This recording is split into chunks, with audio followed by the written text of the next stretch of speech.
ओम शांति। अव्यक्त मुरली। आप photo share कर सकते हो अपना। तो फिर मुझे होस्ट बनाना पड़ेगा। ओम शांति। अव्यक्त मुरली, डेट है 5 मार्च 2008। मुरली का टाइटल है संगम की बैंक में साइलेंस की शक्ति और श्रेष्ठ कर्म जमा करो। शिव मंत्र से मैंपन का परिवर्तन करो। आज बाप दादा चारों ओर के बच्चों के स्नेह को देख रहे हैं। आप सभी भी स्नेह के विमान में यहाँ पहुंच गए हो। ये स्नेह का विमान बहुत सहज स्नेही के पास पहुंचा देता है। बाप दादा देख रहे हैं कि आज विशेष सभी लवलीन आत्माएं परमात्म प्यार के झूले में झूल रही है। बाप दादा भी चारों ओर के बच्चों के स्नेह में समाये हुए हैं। ये परमात्म स्नेह बाप समान ऐशरीरी सहज बना देता है। व्यक्त भाव से परे अव्यक्त स्थिति में अव्यक्त स्वरूप में स्थित कर देता है। तो स्नेह में ऐसा ताकत है जो बाबा समान अशरीरी हम शरीर को भी भूल जाते हैं और अव्यक्त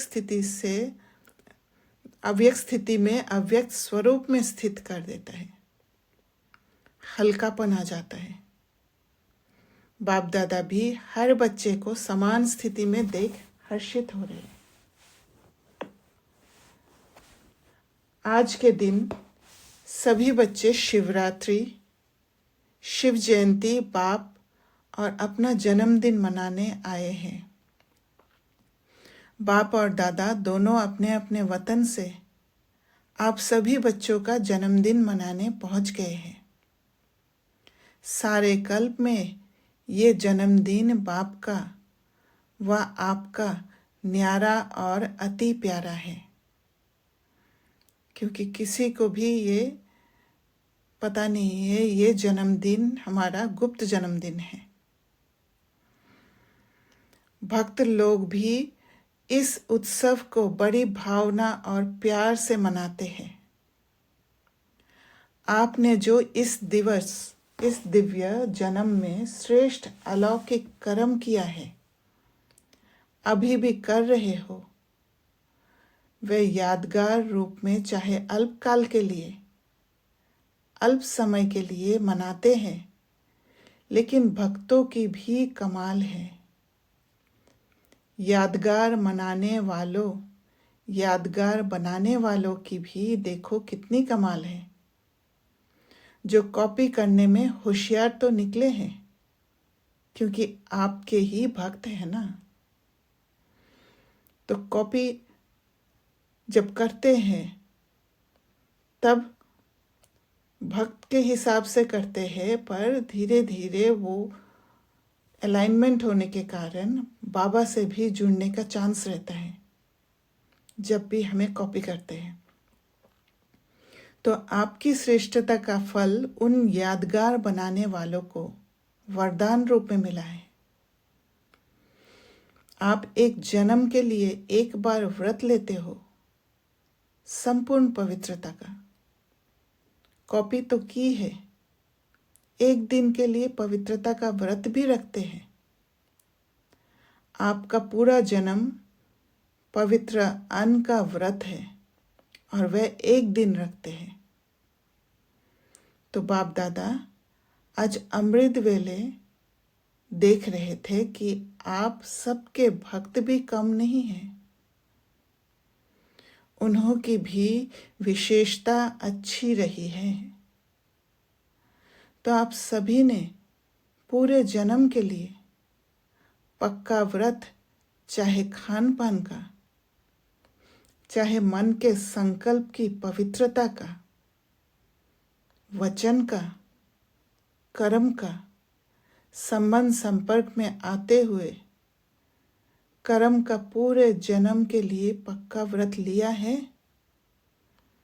तो बाबा आज व्रत के लिए सिर्फ खान पान का नहीं, मन के संकल्पों की भी पवित्रता का, वचन का, कर्म का भी और संबंध संपर्क में आते हुए भी पक्का व्रत के बारे में कह रहे हैं। लिया है या थोड़ा थोड़ा लिया है। पवित्रता ब्राह्मण जीवन का आधार है, फाउंडेशन ही पवित्रता है। क्योंकि जैसे ही पवित्रता धारण करते हैं वैसे ही नॉलेज हमारे अंदर, हमारी बुद्धि में प्रवेश करने लग जाता है। बाबा के लिए जगह दिल में आने लग जाता है। पूज्य बनने का आधार है, श्रेष्ठ प्राप्ति का आधार है। तो ये सारे बातें पवित्रता से शुरू होता है। तो जो भी भाग्यवान आत्माएं यहाँ पहुँच गए हैं, वह चेक करो कि ये जन्म का उत्सव पवित्र बनने का चारों प्रकार से सिर्फ ब्रह्मचर्य की पवित्रता नहीं, लेकिन मन वचन कर्म संबंध संपर्क में भी पवित्रता। ये पक्का व्रत लिया है। जिन्होंने लिया है पक्का, थोड़ा थोड़ा कच्चा नहीं, वह हाथ उठाओ। पक्का पक्का पक्का, कितना पक्का? कोई हिलावे तो हिलेंगे नहीं हिलेंगे। तो मन वचन कर्म संबंध संपर्क में भी पवित्रता।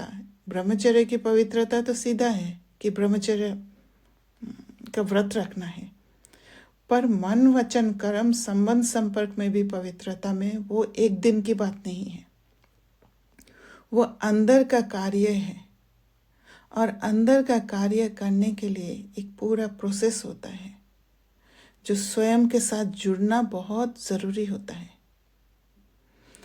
हर पल स्वयं का चेकिंग रखना इम्पोर्टेंट होता है, क्योंकि बाबा ने कहा है कोई हिलावे तो हिलेंगे।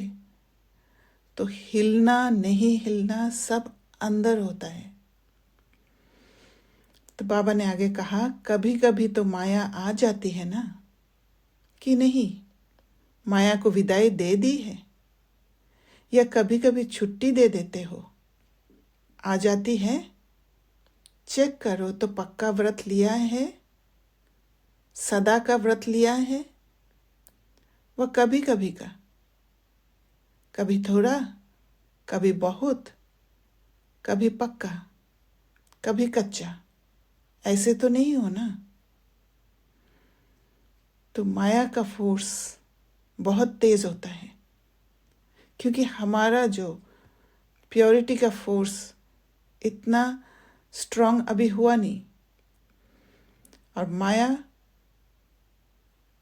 वो है जो पुरानी बातें हैं, पुराना जो हमारा समझ है, पुराना हमारा जो पैटर्न है, वो बार बार आ जाती है। और ऐसे इस रूप में आ जाती है जैसे महसूस होता है कि यही सत्य है, और उसी सत्यता में फंस जाते हैं।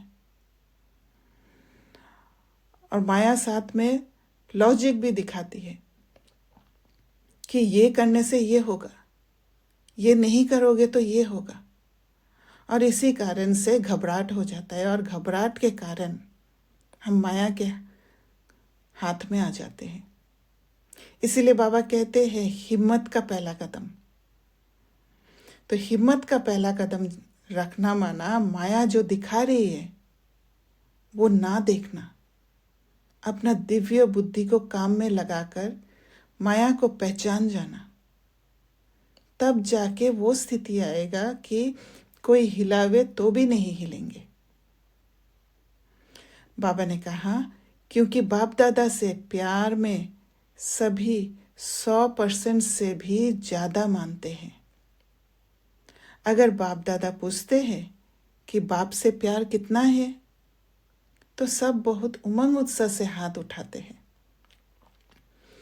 प्यार में परसेंटेज कम ही की होती है, मेजॉरिटी का प्यार है। तो जैसे प्यार में पास हो, बाप दादा भी मानते हैं कि मेजॉरिटी प्यार में पास है, क्योंकि बाबा से प्यार करते हैं तभी हम बाबा के बने हैं, इसलिए प्यार में पास है। लेकिन पवित्रता के व्रत में चारों रूप में मनसा वाचा कर्मणा संबंध संपर्क, चारों ही रूप में संपूर्ण पवित्रता का व्रत निभाने में परसेंटेज आ जाती है। तो मन अभी भी इतना साफ नहीं हुआ, क्योंकि सफाई करना भी एक विधि है, जिस विधि से मनसा को साफ रख सकते हैं। जब मन साफ रहेगा, क्योंकि ये कलयुगी दुनिया में अपवित्र चीज ही दिखाई देता है। कर्मेंद्रिय द्वारा मन के अंदर मैला ही जाने का चांस रहता है, पर वो विधि जानना कि कैसे मन को साफ रखे, कैसे मन को बचाए इस कलयुगी दुनिया से, कैसे न्यारा और प्यारा रहे, वो बहुत इम्पोर्टेंट है। और जब मन साफ रहेगा तब जाके आगे वाचा भी साफ होगा, कर्मना भी साफ होगा और संबंध संपर्क में भी साफ होगा। ये प्रोसेस उल्टा नहीं है कि बाहर से संबंध संपर्क में बहुत प्यार से बात किया, बहुत अच्छा दिखने की कोशिश किया और अंदर में मैला है, मन में मैला है। कर्मना में अच्छा कर्म करके दिखाया और अंदर में मैला है। मुख से बहुत मीठा बोला, जैसे बाबा कहते हैं कि कम बोलो, धीरे बोलो, मीठा बोलो, पर वो बात हमारे अंदर होना चाहिए, तब जाके बाहर से जब बोलेंगे तो अंदर और बाहर समान होगा। तो इनर वर्क करना बहुत इम्पोर्टेंट है, ना कि बाहर से कार्य को करना है। इसलिए बाबा जोर दे रहे पवित्रता के व्रत में चारों रूप में, और मनसा को सबसे पहले रखा है बाबा ने। मनसा वाचा कर्मणा संबंध संपर्क, चारों ही रूप में संपूर्ण पवित्रता का व्रत निभाने में परसेंटेज आ जाती है। और इसी कारण से परसेंटेज आ जाती है, क्योंकि मन को साफ नहीं रख पाते। अभी बाप दादा क्या चाहते हैं? बाप दादा यही चाहते कि जो प्रतिज्ञा की है समान बनने की, माना बाबा के समान बनना, माना बाबा के फ्रीक्वेंसी में टिकना, बाबा जैसा बातों को समझना। क्योंकि बाबा जो श्रीमत दे रहे, बाबा जो एक अलग एक कंसेप्ट हमें बताया, ये कलयुगी दुनिया से अलग, उसके हिसाब से चलना, उसको समझना, माया की बातों में नहीं फंसना। जो माया दिखाती है कि उनको तो उनके हिसाब से चलना पड़ेगा, तभी वो मुझे समय पर मदद करेंगे, ये कलयुगी हिसाब है। पर बाबा के हिसाब से जो सच्चाई है, वो सच्चाई के पथ पर ही चलना है, चाहे कैसे भी दिख रहा हो।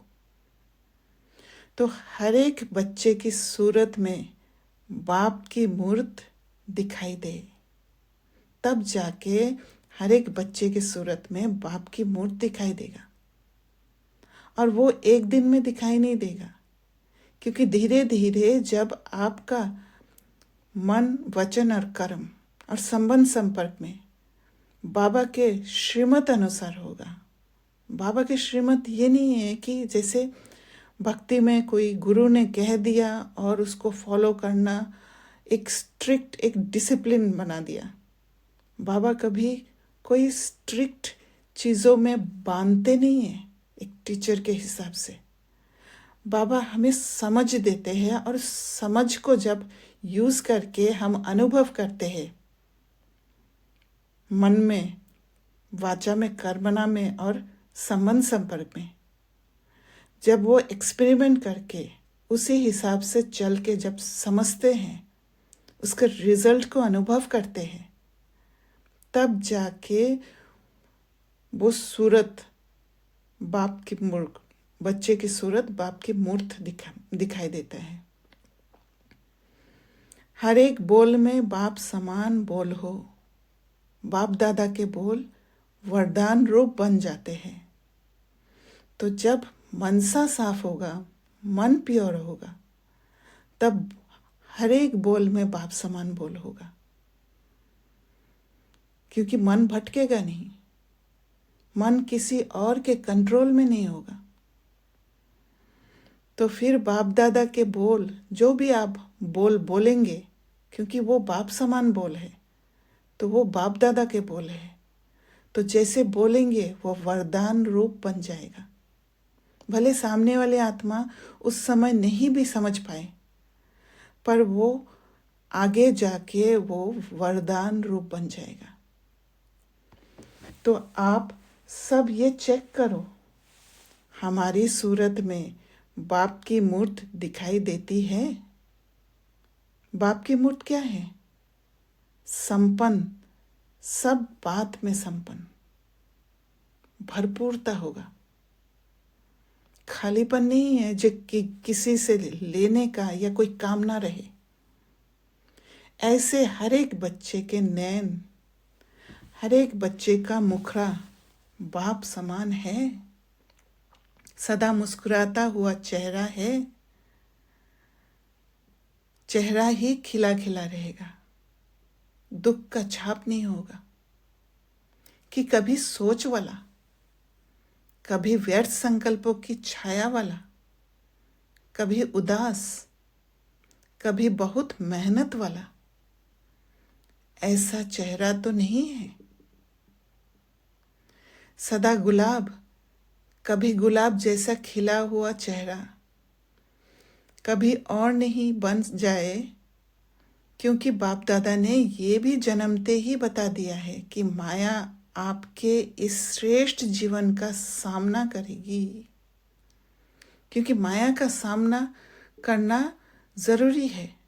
तभी जाके वो पुरानी बातें जो हमारे बुद्धि में बैठा हुआ है, जो बचपन से या इतने जन्मों से हमने जानकर समझकर बुद्धि में बिठा रखा है, उन सारे चीज़ों से मुक्त हो पाएंगे।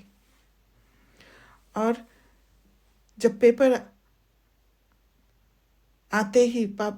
आते ही जब माया सामना करती है, तो फिर उन सारे बातें ऊपर उठ जाता है, सरफेस पर आ जाता है, दिखने लग जाता है कि ये बातों में मैं कमज़ोर हूँ।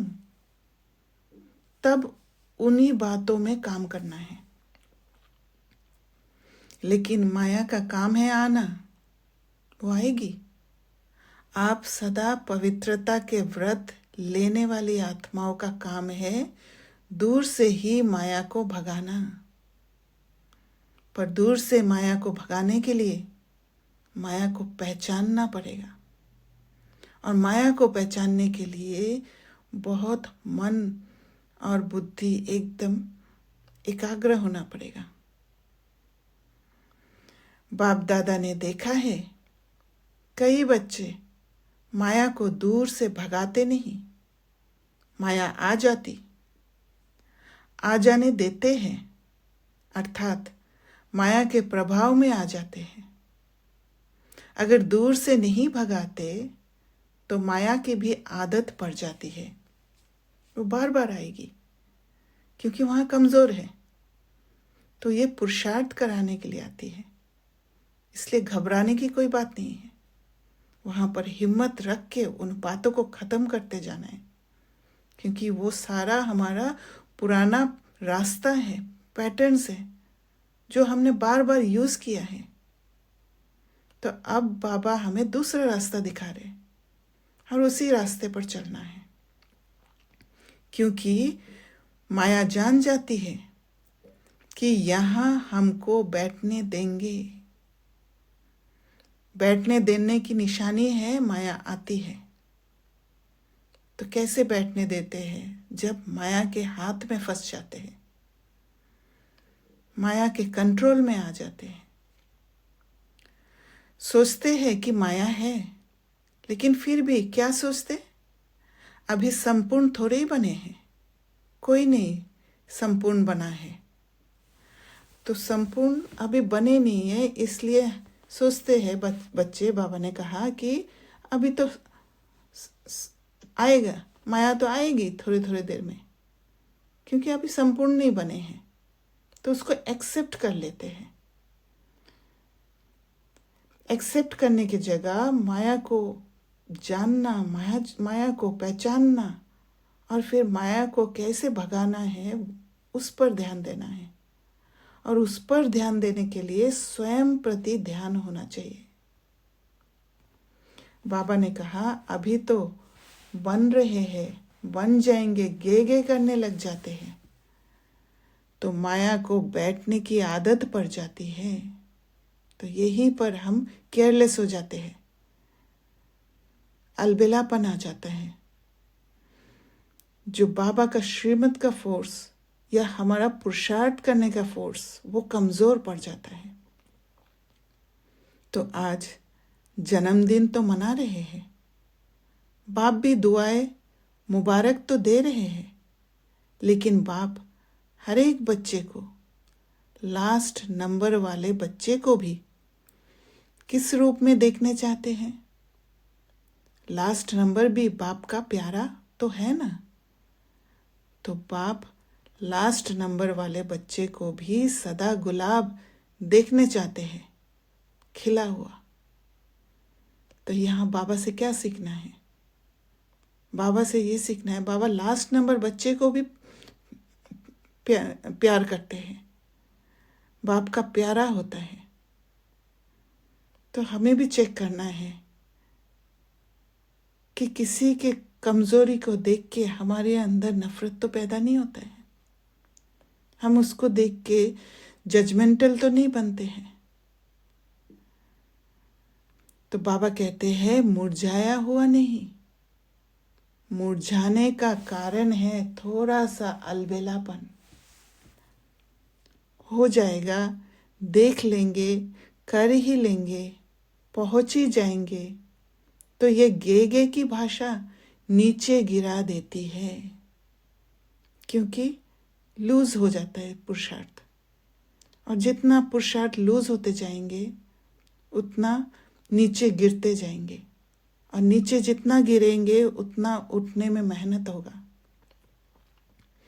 तो चेक करो कितना समय बीत गया। अभी समय की समीपता का और अचानक होने का इशारा तो बाप दादा ने दे ही दिया है। तो जो भी होगा अचानक होगा, दे रहा है नहीं, दे ही दिया है। तो वो इशारा बाबा ने दे दिया है कि अचानक कुछ भी हो सकता है, समय बहुत समीप है। इसीलिए एवर रेडी बनकर बैठना है, कहीं से भी वार हो सकता है। और वार होने के लिए, जब वार होगा, हमें तैयार रहना है अपने आप को बचाने के लिए।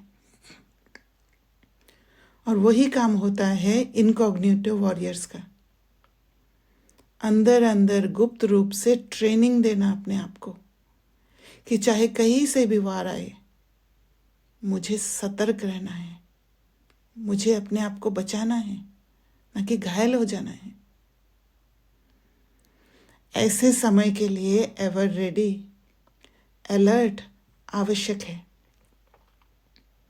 अलर्ट रहने के लिए चेक करो हमारा मन और बुद्धि सदा क्लीन और क्लियर है, क्योंकि थोड़ा सा भी मैला होगा तो अलर्ट नहीं रह सकते हैं, एवर रेडी नहीं रह सकते हैं।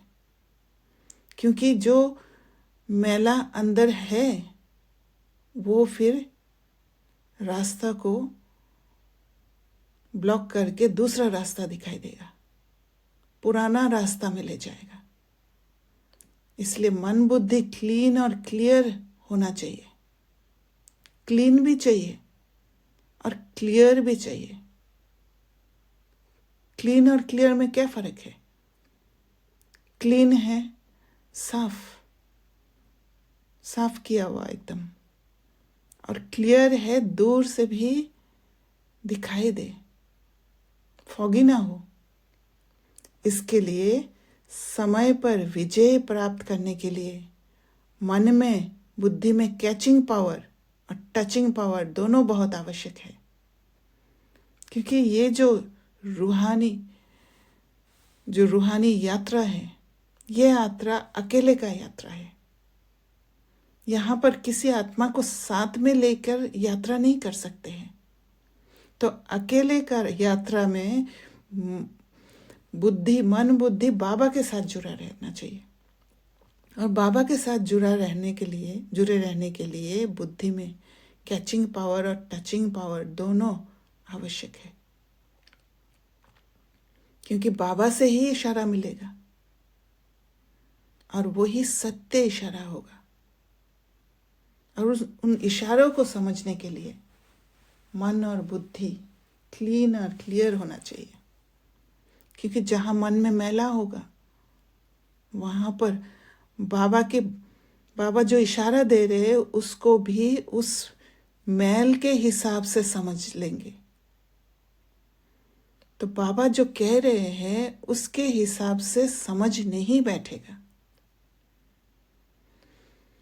तो बाबा कहते हैं इसके लिए समय पर विजय प्राप्त करने के लिए मन में बुद्धि में कैचिंग पावर और टचिंग पावर दोनों बहुत आवश्यक है। ऐसे सर्कमस्टांस आने हैं जो कहाँ दूर भी बैठे हो, लेकिन क्लीन और क्लियर मन और बुद्धि होगा तो बाप का इशारा, डायरेक्शन, श्रीमत जो मिलनी है वे कैच कर सकेंगे। बाबा के हिसाब से कैसे मुझे चलना है वो डायरेक्शन मिलेगा, वो श्रीमत मिलेगा, और फिर वो हम कैच कर पाएंगे। चाहे कैसे भी सर्कमस्टेंस सामने आए, वहाँ घबराएंगे नहीं, वहाँ मन बुद्धि काम करेगा कि अभी मुझे क्या करना है। क्योंकि जहाँ घबराते हैं वहाँ पर अंदर वाला यात्रा को भूल जाते हैं, बाहरी रूप से आ जाते हैं। और बाहर में जैसे ही आ गए, जैसे सीता ने लक्ष्मण रेखा को क्रॉस किया, लक्ष्मण रेखा को क्रॉस करते रावण के हाथ में फंस गए, वैसे ही हम जब उस लक्ष्मण रेखा के अंदर रहते हैं, हमारे अंदर रहते हैं, तो फिर वो इशारा को भी कैच कर पाते हैं, वहाँ हिम्मत का कदम रख पाते हैं। टच होगा, ये करना है, ये नहीं करना है, इसलिए बाप दादा ने पहले भी सुनाया है। तो वर्तमान समय कौन सी शक्ति? साइलेंस की शक्ति अपने पास जितनी हो सके जमा करो। और ये साइलेंस की शक्ति बाहर से नहीं जमा होता है, वो अंदर के हलचल को साइलेंस में रखना, वो है साइलेंस की शक्ति, ना कि मुख को बंद करके रखना। बाबा ने कभी भी ऐसे नहीं कहा कि मुख को बंद करके रखो, क्योंकि है ये टॉकी वर्ल्ड। टॉकी वर्ल्ड में बोलना पड़ेगा, पर बाबा ने कहा कम बोलो। कम बोलना माना कि कम शब्दों में बात को समझा देना, और वो तभी आएगा जब अंदर साइलेंस की शक्ति जमा है, जब मन की स्थिरता को बनाए रख पाएंगे। स्थिर मन चाहिए, चाहे कैसे भी सर्कमस्टेंस हो। तो साइलेंस की शक्ति अपने पास जितनी हो सके जमा करो। इसलिए जमा करना पड़ता है। ये मुख बंद करके रखने से जमा नहीं होता है। अंदर जैसे जैसे मन पर काम करते जाएंगे, और जो भी सर्कमस्टेंस आ रहे हैं उसके हिसाब से अंदर मन को शांत करते जाएंगे, वैसे धीरे धीरे साइलेंस की शक्ति जमा होगा, वो ताकत बनेगा। जब चाहो, जैसे चाहो, वैसे मन और बुद्धि को कंट्रोल कर सको।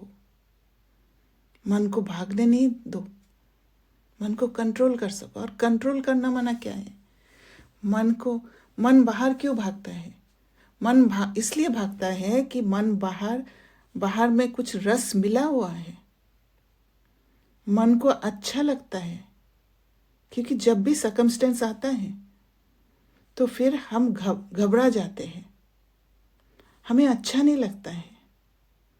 तो वो जो अंदर में अच्छा ना लगना, उससे छूटने के लिए मन बाहरी चीज़ों में भागता है, ताकि वहाँ से रस लेके अंदर मन को शांति मिल जाए, उस सर्कमस्टेंस से बच सके। पर बाबा ने एक दूसरा रास्ता भी दिखाया है, और वो दूसरा रास्ता है अंदर की ओर यात्रा। जब आप अंदर की ओर यात्रा में जाके मन को वो वाला रास्ता दिखा देंगे कि यहाँ है शांति, यहाँ है साइलेंस की शक्ति, तब मन और बुद्धि को कंट्रोल करना होता है। और ये धीरे धीरे ताकत बन जाता है। वही बाबा साइलेंस की शक्ति कहा, तब जाके मन और बुद्धि कंट्रोल हो जाएगा। कंट्रोलिंग पावर और रूलिंग पावर। व्यर्थ संकल्प स्वप्न में भी टच नहीं करे। ऐसा माइंड कंट्रोल चाहिए। इसलिए कहावत है, मन जीते जगत जीते। पर हम व्यर्थ संकल्प को क्या मानेंगे? व्यर्थ संकल्प ये नहीं है कि मन में कुछ बातें आ रहे हैं, वो व्यर्थ, उसको दबा के रख देना है। नहीं, जो भी बातें आ रहे हैं उससे निकलना है, गुजरना है, जो माया दिखा रही है। और उससे गुजरना माना बहुत दर्द के साथ गुजरना पड़ता है, और वो दर्द को सहन भी करना पड़ता है, क्योंकि उस प्रोसेस में ही हमारे अंदर ताकत जमा होता है, हमारा जो शक्ति है वो जागृत होता है। व्यर्थ संकल्प वो है जहाँ पर पुरुषार्थ नहीं करते हैं, जहाँ पर हम आलस्यपन ले आते हैं या किसी और पर दोष दे देते हैं, खुद के कमी कमजोरी को नहीं चेक कर पाते हैं और चेंज नहीं कर पाते हैं, वो है। जैसे स्थूल कर्मेंद्रिया हाथ है, जहां चाहो, जब तक चाहो तब तक ऑर्डर से चला सकते हो। ऐसे मन और बुद्धि की कंट्रोलिंग पावर आत्मा में हर समय इमर्ज हो।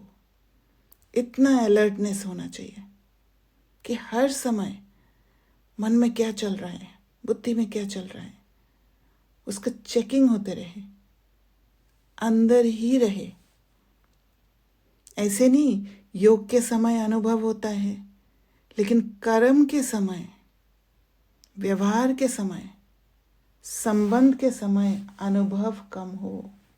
क्योंकि ये तीनों समय, कर्म के समय, व्यवहार के समय, संबंध के समय, हम बाहर निकल जाते हैं। उस समय भी अंदर की चेकिंग होते रहे। ये अभ्यास बहुत इंपॉर्टेंट है। तो आज की मुरली में बाबा ने बहुत पुरुषार्थ करने की बातें कहे हैं। इन एक एक बातों को चिंतन में लाके समझना है। बाबा ने कहा अचानक पेपर आने हैं, क्योंकि फाइनल रिजल्ट के पहले भी बीच बीच में पेपर लिए जाते हैं। तो छोटा छोटा रिहर्सल तो होगा, ताकि पक्का हो जाए, ताकि आत्मा का जो पावर्स है वो जागृत हो जाए। तो इस बर्थडे पर विशेषता क्या करेंगे? साइलेंस की शक्ति जितना जमा कर सको 1 सेकंड में स्वीट साइलेंस की अनुभूति में खो जाओ, क्योंकि साइंस और साइलेंस भी अति में जा रही है। तो साइलेंस की अनुभूति तब होगा जब अशरीरी हो जाएंगे। जैसे हम परम धाम में जाते हैं तो फिर वहाँ अशरीरी स्टेट होता है, तब शरीर याद नहीं आती। वैसे ही मन और बुद्धि की कंट्रोलिंग पावर जब आ जाती है तो मन वो शांत स्टेट में टिक जाता है, बुद्धि शांत स्टेज में टिक जाती है। और वो शांत स्टेज जब होता है तब शरीर से भी अलग हो जाते हैं, और वो होता है स्वीट साइलेंस की अनुभूति, वो स्टेबल स्टेट, स्थिर मन। तो साइंस पर साइलेंस के शक्ति की विजय परिवर्तन करेगी। साइलेंस की शक्ति से दूर बैठे किस आत्मा को सहयोग भी दे सकते हो, सकाश दे सकते हो, भटका हुआ मन शांत कर सकते हो। ब्रह्मा बाबा को देखा, जब भी कोई अनन्य बच्चा थोड़ा हलचल में व शारीरिक हिसाब किताब में रहा तो सवेरे सवेरे उठकर बच्चे को साइलेंस की शक्ति की सकाश दिया और वे अनुभव करते थे। तो ये सकाश देना क्या होता है? ये सकाश देना ये नहीं है कि बैठ के भ्रुकुटी से देखे, कि विजुअलाइज करे कि किरणें निकल रहे हैं और वहां तक पहुंच रहे हैं। नहीं, ये सकाश देना नहीं होता है। ये तो हम मन से बना रहे हैं उसको। सब कुछ बाबा जो हमें बताते हैं, सब कुछ आत्मा का स्टेट है, आत्मा के लिए कहते हैं। वो हमें विजुअलाइज करने की जरूरत नहीं है। जब मन बुद्धि वो स्टेबल स्टेट में रहता है, स्थिरता का अनुभव होता है, जब वो स्थिति होता है तब आप ऑटोमेटिक ही किरणें, वो साइलेंस की शक्ति रेडिएट करते हो। वो देखने की जरूरत नहीं है, वो देखने वाली चीज ही नहीं है, वो ऑटोमेटिक होता है। जब हम अंदर में, हमारे अंदर हलचल होता है तो हलचल वाला किरणें निकलता है और वातावरण को हम दूषित कर देते हैं। तो ब्रह्मा बाबा क्या करते थे? ब्रह्मा बाबा अपना मन बुद्धि को स्थिर करके रखते थे, और रात को इसलिए बैठते थे क्योंकि वातावरण शांत होता था। और शांत शुद्ध वातावरण में जब वो शुद्ध किरणें आत्मा से रेडिएट होते जाता है तो फिर जहां पर जिस आत्मा को जरूरत है वहां सहयोग मिल जाता था। तो हमें भी मन बुद्धि पर काम करके वो स्थिति को पाना है ताकि दूसरे को वो मदद कर सके। तो अंत में इस साइलेंस की सेवा का सहयोग देना पड़ेगा। उसके लिए हमें तैयार होना है। सर्कमस्टांस अनुसार ये बहुत ध्यान में रखो। साइलेंस की शक्ति या अपने श्रेष्ठ कर्मों की शक्ति जमा करने की बैंक सिर्फ अभी खुलती है। सिर्फ संगम युग में ही बैंक खुलती है, क्योंकि संगम युग पुरुषोत्तम युग है। पुरुष को उत्तम बनाने का युग है। और या इस युग में हम पुरुषार्थ करते हैं, अपना अंदर में कार्य करते हैं, इनर वर्क करते हैं। इसलिए इसी समय जमा होता है, और कोई जन्म में जमा करने की बैंक नहीं है। अभी अगर जमा नहीं किया फिर बैंक ही नहीं होगी तो किस में जमा करेंगे? इसलिए जमा की शक्ति को जितना इकट्ठा करने चाहो उतना कर सकते हो। वैसे लोग भी कहते हैं जो करना है वह अब कर लो, जो सोचना है अब सोच लो।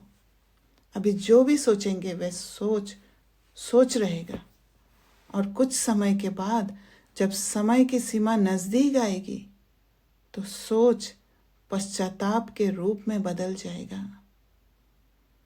तो अभी जो सोचा वो करना है,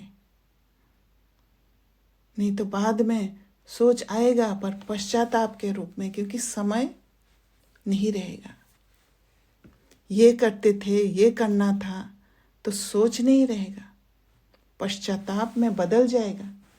इसलिए बाप दादा पहले से ही इशारा दे रहा है, साइलेंस की शक्ति 1 सेकंड में कुछ भी हो, साइलेंस भी खो जाओ। ये नहीं पुरुषार्थ कर रहे हैं, जमा का पुरुषार्थ अभी कर सकते हो। तो बाप दादा का बच्चों से स्नेह है। बाप दादा एक एक बच्चे को साथ ले जाना चाहते हैं। जो वायदा है, साथ रहेंगे, साथ चलेंगे, वे वायदा निभाने के लिए समान साथ चलेगा। सुनाया था ना, डबल फॉरेनर्स को हाथ में हाथ दे के चलना अच्छा लगता है, तो श्रीमत का हाथ में हाथ हो। जब बाबा के कंसेप्ट के हिसाब से हम हर कार्य करेंगे, हर कदम उठाएंगे, तब बाबा जिस स्थिति में है उस स्थिति तक पहुंच पाएंगे। बाप की श्रीमत व आपकी मत, इसको कहते हैं हाथ में हाथ। माया के मत में नहीं फंस जाना है। तो ठीक है, आज बर्थडे उत्सव मनाने आए हो ना, बाप दादा को भी खुशी है कि मेरे बच्चे, फखूर है बाप को कि मेरे बच्चे सदा उत्साह में रहते, उत्सव मनाते रहते हैं। हर रोज उत्सव मनाते हो या विशेष दिन पर, तो हमारा है हर रोज उत्सव मनाना। जब मन इतना शांत होगा, जब चाहे कितना भी बाहर हलचल हो, हम अंदर से शांत हैं, खुश है, तो वो उत्सव मनाना ही तो होता है। संगम युग ही उत्सव है, क्योंकि हमें वो विधि पता चल जाता है कि चाहे कोई कैसे भी कुछ भी कर ले, फिर भी हम अंदर से खुश। इतना ऊंच ज्ञान मिल रहा है हमें, और उस ज्ञान को समझकर अपने जीवन में लाना, यही भाग्यवान आत्मा की बात है। युग ही उत्सव का है, और कोई युग संगम युग जैसा नहीं है। तो क्या हमें उत्सव का युग महसूस हो रहा है? अगर पुरुषार्थ करके उत्सव की युग उत्सव का महसूस होता है, तो फिर विधि सही है। अगर नहीं हो रहा है, फिर भी मन में हलचल हो रहा है, तो इसका मतलब विधि में कोई गड़बड़ है। तो हमें इस बात पर बहुत ध्यान देना है। तो सबको उमंग उत्साह है ना कि हमें समान बनना ही है, बनना ही है, या देखेंगे, बनेंगे, करेंगे, गए तो नहीं है। जो समझते हैं बनना ही है, वह हाथ उठाओ। बनना ही है, त्याग करना पड़ेगा, तपस्या करनी पड़ेगी। तो त्याग और तपस्या दोनों, त्याग पुरानी बातों को, पुराना जो पैटर्न हमने यूज किया, उसको त्याग करना पड़ेगा। और वो त्याग करके अपने अंदर जो बाबा नए बातें दे रहे हैं, नए विधि समझा रहे, वो विधि को लाना, ये एक तपस्या है। क्योंकि इतना आसान नहीं है फट से बाबा के श्रीमत को समझकर अपने अंदर धारण कर लेना। उसको धारण करने के लिए, बाबा के हिसाब से चलने के लिए बहुत कुछ सामना भी करना पड़ता है, बहुत विघ्न भी आएगा। जैसे ब्रह्मा बाबा ने पवित्रता को फाउंडेशन बनाने के लिए इस संस्था को जब स्थापन किया, तो पवित्रता वाली बात आते ही कितना विरोध हुआ। तो ऐसे विरोध का सामना करना पड़ेगा। विरोध बाहरी रूप से आएगा और अंदर के हलचल को हमें शांत करना है, ना कि घबरा कर फिर पुराने रास्ता पर चल लेना है। इसीलिए ये यहाँ पर त्याग भी करना पड़ता है और तपस्या भी करना पड़ता है। ये जीवन ऐसा नहीं है कि बहुत आसानी से हो जाएगा, मेहनत करना पड़ेगा। तैयार है कुछ भी त्याग करना पड़े। सबसे बड़ा त्याग क्या है? त्याग करने में सबसे बड़े से बड़ा एक शब्द विघ्न डालता है। त्याग, तपस्या, वैराग्य, बेहद का वैराग्य। वैराग्य ये नहीं है कि एक किसी से मन नहीं मिला उससे दूर हो गए, नहीं, बेहद का वैराग्य, अनलिमिटेड। इसमें एक ही शब्द विघ्न डालता है। जानते तो हो कौन सा एक शब्द है? मैं, बॉडी कॉन्शियस की मैं। तो दो मैं है, ये भी समझना है। एक अंदर वाला मैं है और एक बॉडी कॉन्शियस वाला मैं है। बॉडी कॉन्शियस वाला मैं में एरोगेंस आ जाता है, अहंकार आ जाता है। इसलिए बाप दादा ने कहा, जैसे अभी जब भी मेरा कहते हो तो पहले क्या याद आता? मेरा बाबा। मेरा बाबा आता है ना। भले मेरा और कुछ भी करो, लेकिन मेरा कहने से आदत पड़ गई है, पहले बाबा आता है। ऐसे ही जब मैं कहते हैं तो जैसे मेरा बाबा भूलता नहीं है, कभी किसको मेरा कहो ना तो बाबा शब्द आता ही है, ऐसे ही जब मैं कहो तो पहले आत्मा याद आवे। मैं कौन? आत्मा। माना ये नहीं है कि मुख से बोलना है कि मैं आत्मा, नहीं, समझना है बुद्धि से मैं आत्मा। मन बुद्धि अंदर चला जाए, बाहरी चीजों से छूट जाए, वो है मैं कौन, आत्मा। स्मृति आ जाए, मैं आत्मा ये कर रही हूं, मैं और मेरा। हद का बदल बेहद का हो जाए। हो सकता है, हो सकता है। कान तो हिलाओ, आदत डालो, मैं कहो तो फौरन आवे आत्मा। क्योंकि जब अंदर जाते हैं और खुद से जुड़ते हैं तो सबको आत्मा ही दिखता है, वो बेहद का हो जाता है। और जब बाहर रहते हैं तो सीन को एक ही जगह पर देख पाते हैं और वहीं उसी जगह को कंट्रोल करके खुद को छुड़ाने की कोशिश करते हैं। और जब मैंपन आता है तो एक शब्द याद आवे, करावनहार कौन? बाप करावनहार करा रहा है। करावनहार शब्द करने के समय सदा याद रहे। तो करावनहार याद तभी आएगा जब स्वयं के साथ जुड़ेंगे, उस मैंपन से छूट के इस मैं के साथ जुड़ेंगे। मैंपन नहीं आएगा। मेरा विचार, मेरी ड्यूटी का भी बहुत नशा होता है, रिस्पॉन्सिबिलिटी का नशा। मेरी ड्यूटी, लेकिन देने वाला दाता कौन? ये ड्यूटीज प्रभु की देन है। क्योंकि जहाँ पर आप ड्यूटी देने जाते हो वहाँ पर आपका कोई सेवा होगा, रूहानी सेवा होगा।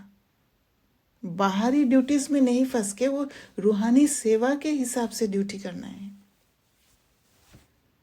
और वो देने वाला बाबा है, इसीलिए आपको वहाँ पर अपॉइंट किया गया है। प्रभु की देन को मैं मानना, सोचो, अच्छा है? बाप दादा हर एक स्थान से अभी रिजल्ट चाहते हैं। ये 1 मास ऐसा नेचुरल नेचर बनाओ, क्योंकि नेचुरल नेचर जल्दी में बदलती नहीं है। तो नेचुरल नेचर बनाओ, जो बताया ना, नेचुरल नेचर माना जो मेरा है, अपना है, बाहर से आया हुआ नहीं है। सदा आपके चेहरे से बाप के गुण दिखाई दे, चलन से बाप की श्रीमत दिखाई दे, सदा मुस्कुराता हुआ चेहरा हो, सदा संतुष्ट रहने और संतुष्ट करने की चाल हो। तो बाबा ने क्या कहा? सदा संतुष्ट रहने। पहले खुद संतुष्ट रहो, फिर संतुष्ट करने की चाल होगा। अगर अंदर संतुष्ट नहीं है, बाहर से संतुष्ट करने की चाल दिखा रहे हैं, वो संतुष्ट करने का चाल नहीं है। हर कर्म में कर्म और योग का बैलेंस हो, वो अवेयरनेस हो, अलर्ट हो। वो बैलेंस नहीं होगा तो माया के हाथ में फंस जाएंगे।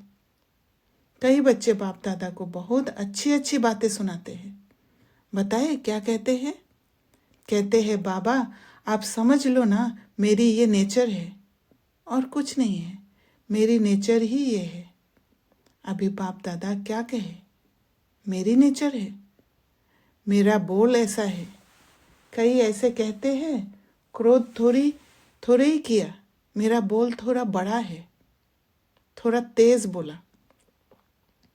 तो अगर क्रोध आया और क्रोध को छिपा लिया तो फिर प्रोग्रेस नहीं हो पाएगा।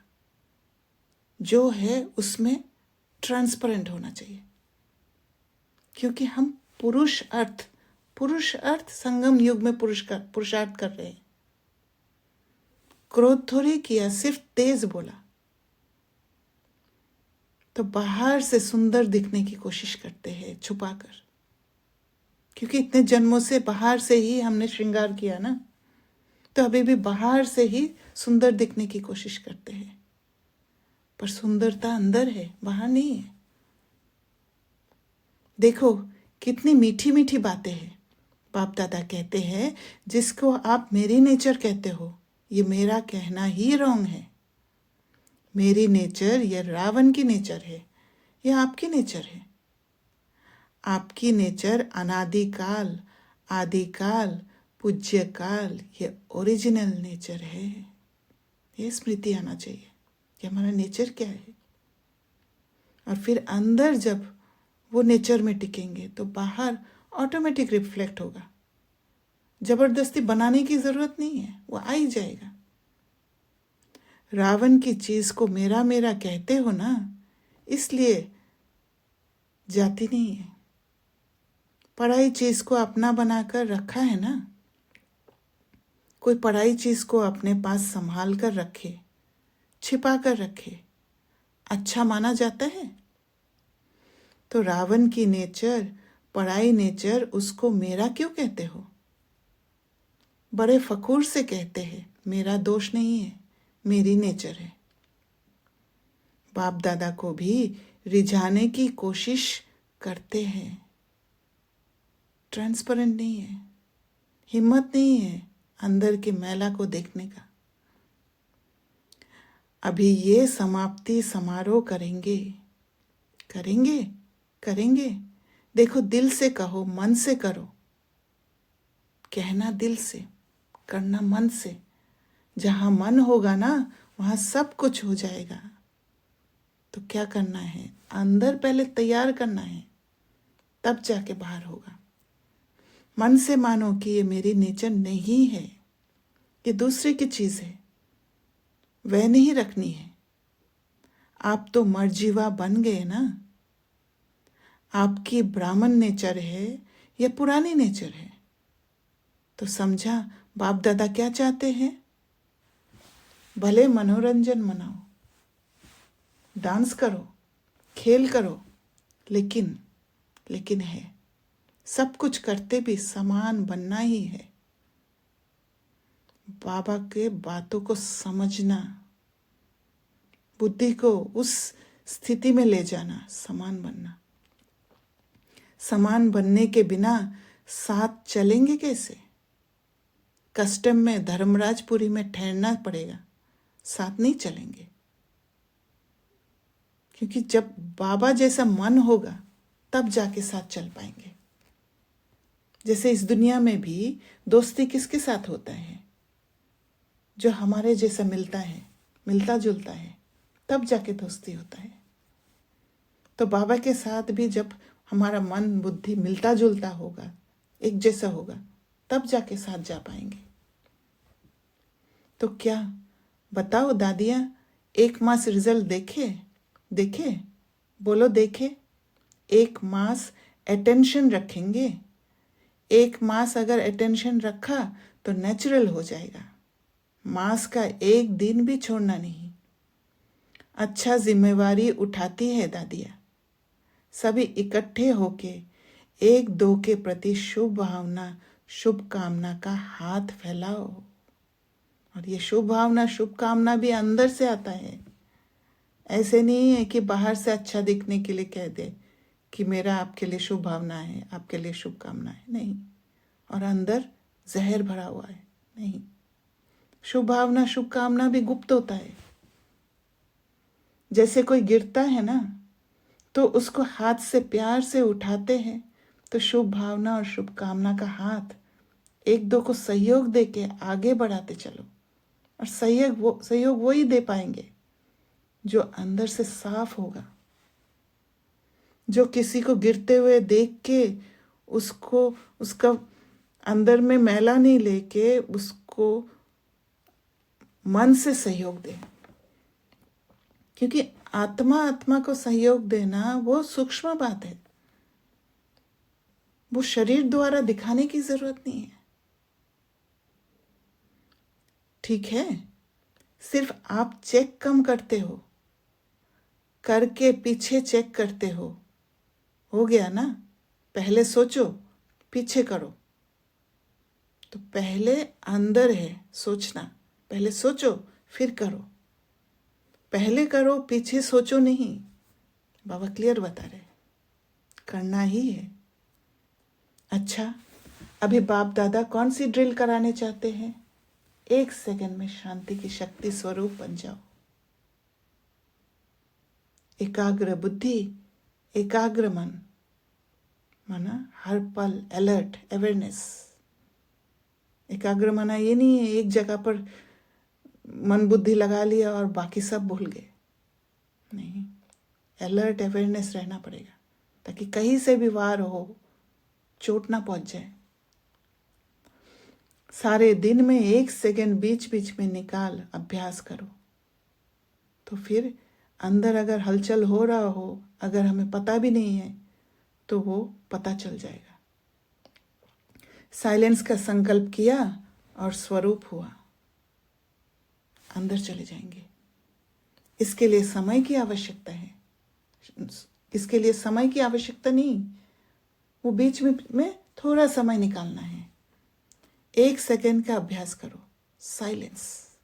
अच्छा, चारों ओर के जन्म उत्सव मनाने वाले भाग्यवान आत्माओं को, सदा उत्साह में रहने वाले, संगम युग के उत्सव को मनाने वाले, संगम युग के उत्सव, ये अभी ही अनुभव होगा।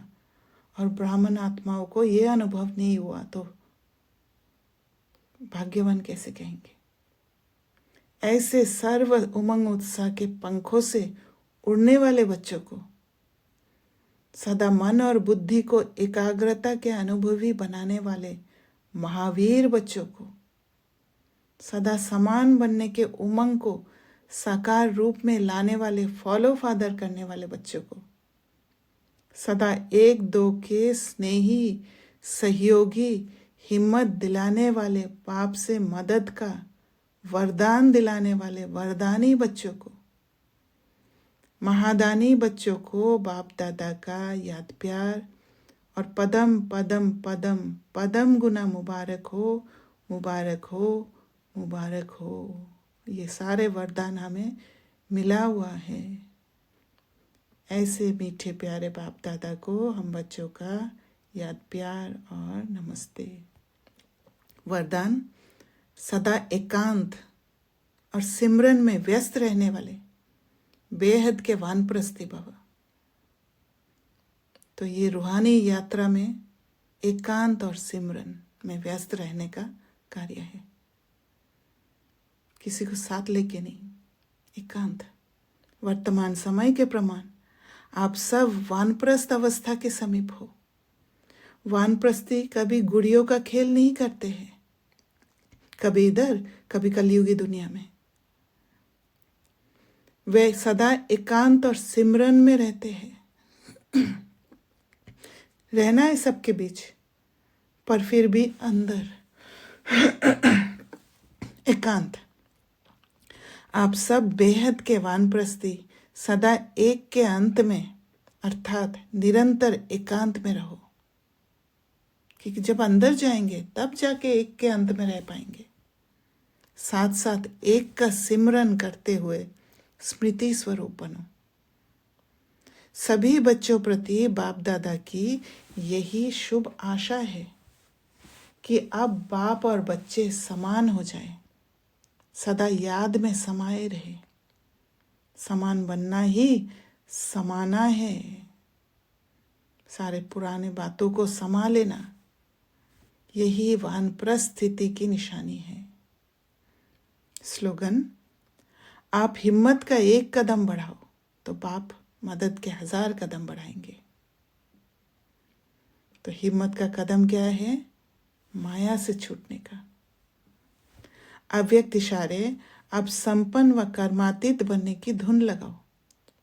जैसे बाप के लिए सबके मुख से एक ही आवाज निकलती है, मेरा बाबा, ऐसे आप हर श्रेष्ठ आत्मा के प्रति ये भावना हो, महसूसता हो, भावना और महसूसता। हर एक से मेरेपन की भासना आए, अपनापन की भासना आए। हर एक समझे कि ये मेरे शुभचिंतक, सहयोगी, सेवा के साथी है। इसको कहा जाता है बाप समान कर्मातीत स्टेज के तख्त नशीन। सबके प्रति प्यार तब होगा जब अंदर साफ होगा। सूचना: आज मास का तीसरा रविवार है। सभी राजयोगी तपस्वी भाई बहने सायं 6:30 से 7:30 बजे तक विशेष योग अभ्यास के समय अपने लाइट माइट स्वरूप में स्थित हो भ्रुकुटी के मध्य बाप दादा का आह्वान करते हुए कंबाइंड स्वरूप का अनुभव करें और चारों ओर लाइट माइट की किरणें फैलाने की सेवा करें। तो ये आज समझ के करना है। मन को शांत करके उस स्थिति में, मन के ऊपर कंट्रोलिंग और रूलिंग पावर रख के उस स्थिति में बैठना है, स्वरूप में स्थित हो जाना है, जिससे बाबा के साथ जुड़े हुए होंगे और फिर लाइट माइट ऑटोमेटिक फैलते जाएगी। हमें विजुअलाइज करने की ज़रूरत नहीं है। अच्छा, ओम शांति। किसी को कोई क्वेश्चन है तो पूछ सकते हैं।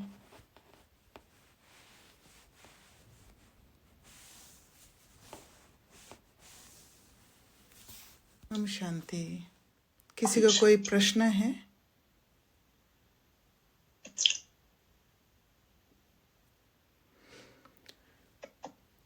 अगर प्रश्न नहीं है तो थोड़ा सा मैं अनुभव, अगर कोई कहते हैं तो मैं समझती हूँ पुरुषार्थ का अनुभव शेयर करना चाहिए कि भाई बहनों को मदद मिले।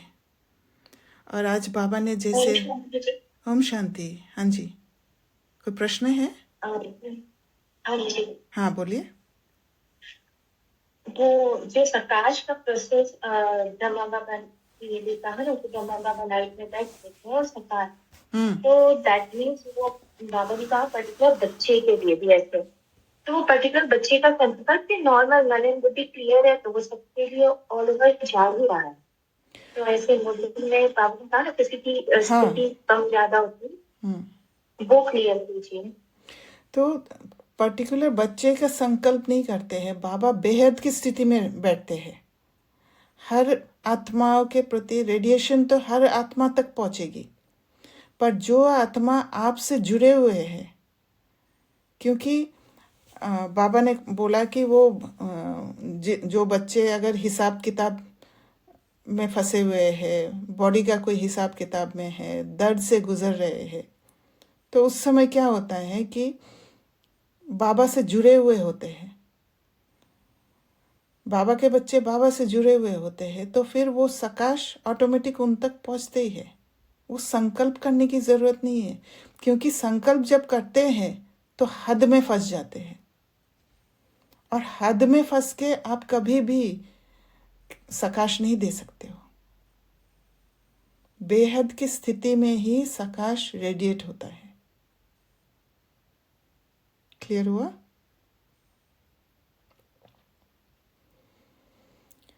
तो ये जो मुरली में बाबा ने इतना कुछ बताया, शांति की शक्ति के लिए बताया है। तो मधुबन में मैं जब गई थी तो शुरू में मैं भावनावश ही गई थी, और भावना में वहाँ जाके फिर धीरे धीरे उस वातावरण में पुरुषार्थ किया। 2 बजे उठ के खूब योग किया, सब कुछ किया, मुरली पढ़ी, पर मैं पुरुषार्थ से संतुष्ट नहीं थी। एक एकांत मुझे खींचता था बहुत, कि मुझे एकांत चाहिए। तो फिर धीरे धीरे जब वो एकांत वाली बात समझ में आया, अपने को एकांत देना शुरू किया, क्योंकि उसके बाद ही मैंने अपने अंदर प्रोग्रेस देखा। और मुझे ये समझ में आया कि एकांत ही पहला स्टेप है जिससे हम आगे बढ़ सकते हैं और बैलेंस रख पाते हैं। क्योंकि एकांत नहीं होने से हम ना कर्म योग में टिक सकते हैं, ना बाबा के साथ जुड़ सकते हैं, ना अपना चेकिंग कर सकते हैं, ना चेंज कर सकते हैं। इसलिए एकांत में रहना बहुत इम्पोर्टेंट है, एकांत का अभ्यास। क्योंकि स्वयं के साथ संबंध तभी जुड़ता है जब एकांत में रह पाते हैं, और एकांत में रहना इतना आसान नहीं है, क्योंकि अब तक इतना हम बाहर की दुनिया में फंसे हैं, बाहर एक दूसरे के संबंध संपर्क में आए हैं, तो उनके बिगर भी अच्छा नहीं लगता है, अकेले बैठना डर लगता है। तो उसी से गुजरना और वो एकांत को समझना, ये सबसे बड़ा पुरुषार्थ है। तो मैंने वही किया, एकांत को पहले अपनाया, खुद को समझा। क्योंकि हमारे अंदर का जो महसूसता की शक्ति जो है वो खत्म हो चुका है, और अंदर के एक एक फीलिंग को समझना, उसके लिए खुद के साथ समय देना पड़ता है। और वो जब समय दिया तब जाके मैं धीरे धीरे अपना स्थिति को ऊंचा उठा पाई, बाबा के साथ प्रॉपर कनेक्शन बैठा और अंदर सफाई कर पाई।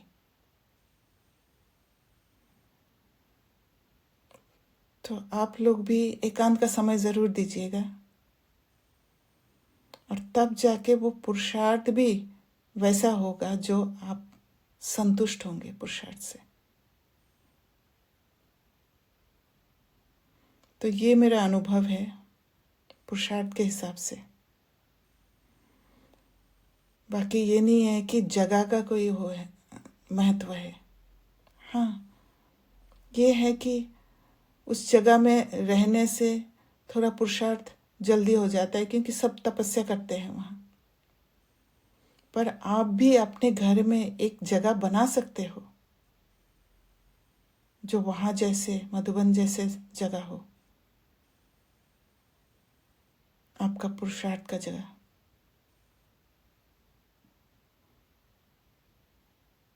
तो अंदर इच्छा होना चाहिए,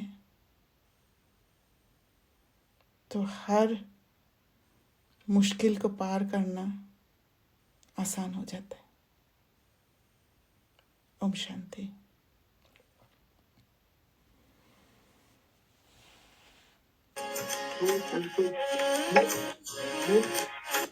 शांति किसकी सेवाएं बंद करो, बहन योग कराते